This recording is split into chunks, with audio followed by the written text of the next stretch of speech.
The man stares at the cab meter. Then he checks his wallet again.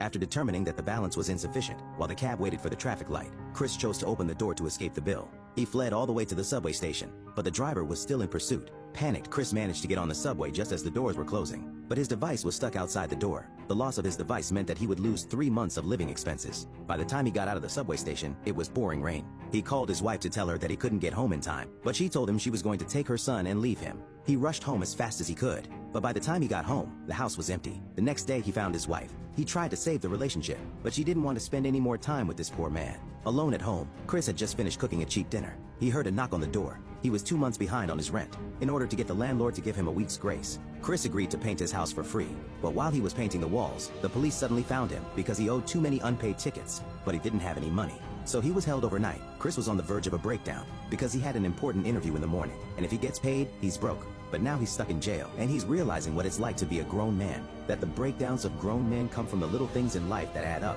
The next morning, the man is released. He didn't have time to change his clothes before he desperately ran to the office to prepare for his interview. It was his only hope.